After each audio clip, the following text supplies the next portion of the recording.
Number 10, solve the system of equations. In this one, again, I think I'm just going to do it with elimination. So I've got x's and y's. So I want to move the 30 over. So I can add 30 to move it over. And that would leave you with negative 5x minus 4y equals 30. 0 plus 30 is 30. And on the bottom, the x's and y's are already there, so all we got to do is get rid of the 18. So you have 3x minus 9y equals negative 18. And from here, we can either times by 5 and 3, 3 to the top, 5 bottom, or we can times by 9 and 4, 9 top, 4 bottom. And I say 3 and 5, but it doesn't matter. And we got negative, I'm going and doing the top one first, so negative 15x. 3 times negative 4 is negative 12y. And 3 times 30 is 90. And the bottom one, 15x. 5 times negative 9 is negative 45y. And 5 times 18 is negative 90. Notice that the 15s, one's positive, one's negative, so we're good to just add these together. We get 0 here. Negative 12 and negative 45 makes negative 57. And 90 and negative 90 makes 0. The y is not gone, so this isn't no solution or infinite. I divide out negative 57, and the value of y is 0. 0 divided 57, negative 57 is 0. And from here, we want to find the value of x. So I'm going to take it and plug it back into where we started. So we have 3x minus 9 times 0. I'm plugging that in, plus 18 equals 0. So I just took that and plugged in 0 for y. 3x, 9 times 0 is 0. So I'm not going to write that. And then here we got plus 18 equals 0. So I got to solve. Minus 18, 3x, and this is negative 18. Divide 3. So x has a value of negative 6. And we want to write this as an ordered pair, negative 6 comma 0. That's the point where if I were to graph those two lines up here at the beginning, those two equations, they would cross at negative 6 comma 0 because they would have that point in common. It'd be a solution to both. It is a solution to both. Okay, 11. Same thing, we're solving the system.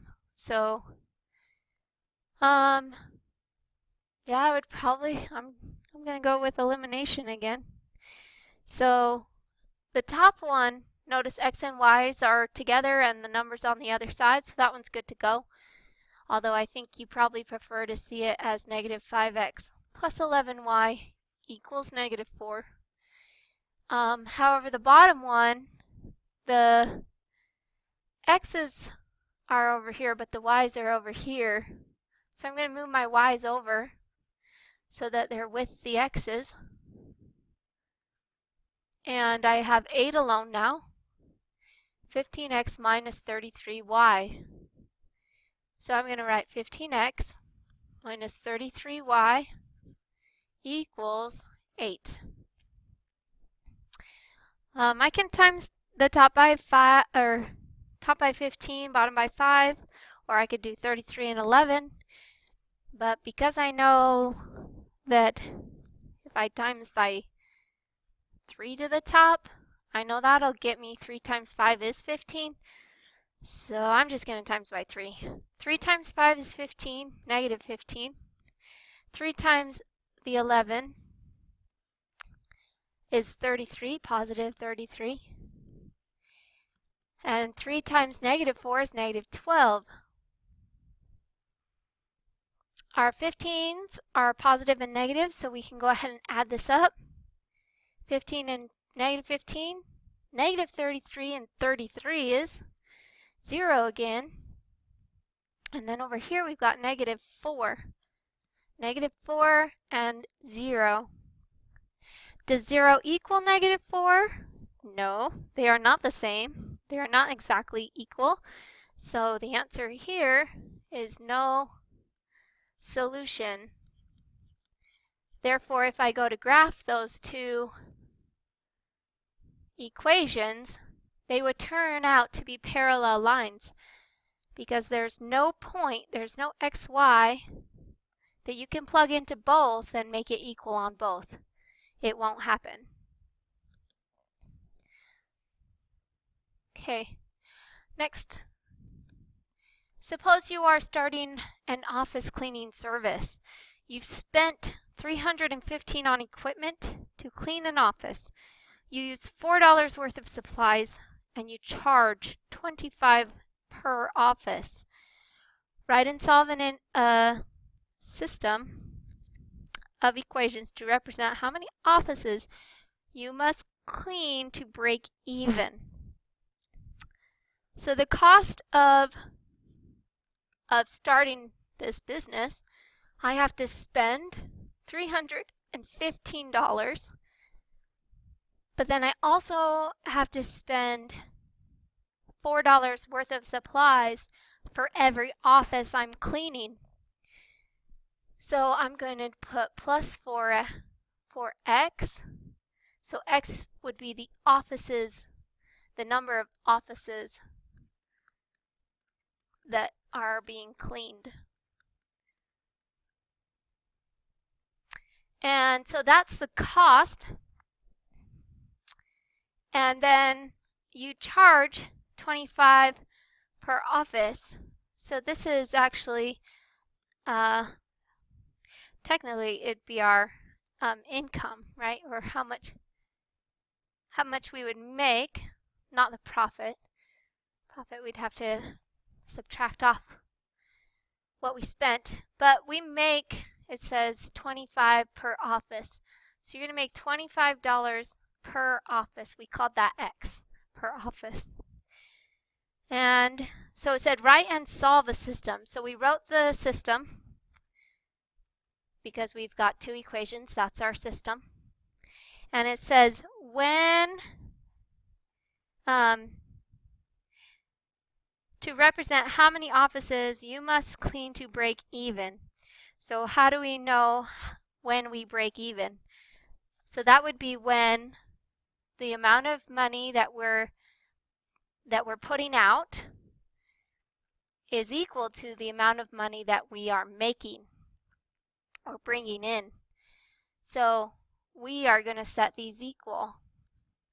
The amount of money I have to spend equaling the amount of money that I'm making, that's going to tell me when I break even, or that's going to tell me when I'm out of debt, and then I can start actually making money.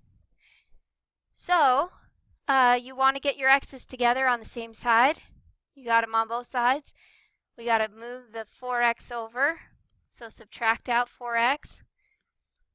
315 equals 25 minus 4 is 21x. And then if you divide out 21, we find that you have to clean 15 offices. That's when you now have earned back the money that you spent paying to start and to clean these offices.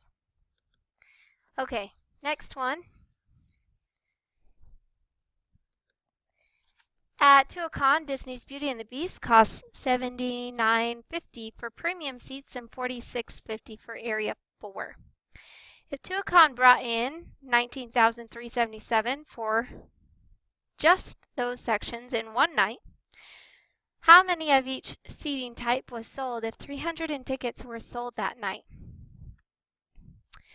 So it's 750 for premium seats. I'm going to call premium seats X. And it's 4650 for area 4, which I'm going to call Y. So if one premium seat is bought, it costs that person $79.50. If two of them are bought, then you got $79.50 and $79.50. So that number gets our variable on it because it's going to repeat every time a person buys that ticket. They pay that much money. And you're also going to make money on the people that buy seating for area 4. So $46.50 for one ticket, $46 for another, $46.50 for another, $46.50 for another. So we do have a Y on there. That would be the number of people that bought those tickets. So that's money plus money equals total money. And from here, it says 306 tickets are sold. Well, X represents premium tickets. Y represents area 4 tickets. So I'm going to take tickets plus tickets equals 306 total tickets. And from here, I think it's easiest to use substitution. So I'm going to move this Y over. You could use elimination, it doesn't matter. So I got X equals 306 minus Y. I'm going to take that and I want to substitute it in for X. So I'm going to substitute it in for X. We got $79.50, plugging in 306 minus Y. That's our X, plus 4650 Y equals 9,377. Okay, so we're going to distribute the 79.50 through, and that ends with, I need some more room here. I'm going to have to write it up here.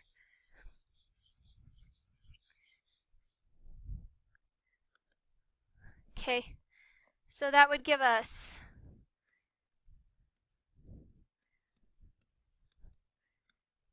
all of this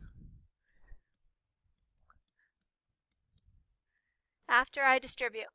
Okay, now after we distribute, we can combine like terms. So if I put these two together, I end up with negative 33y. And you still have that 24,327. And from here, I'm going to subtract this over.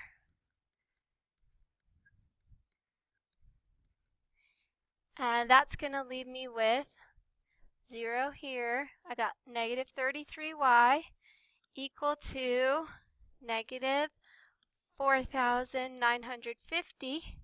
That's what we get. Sorry. That's what we get if we subtract these two. And from there, we divide out negative 33.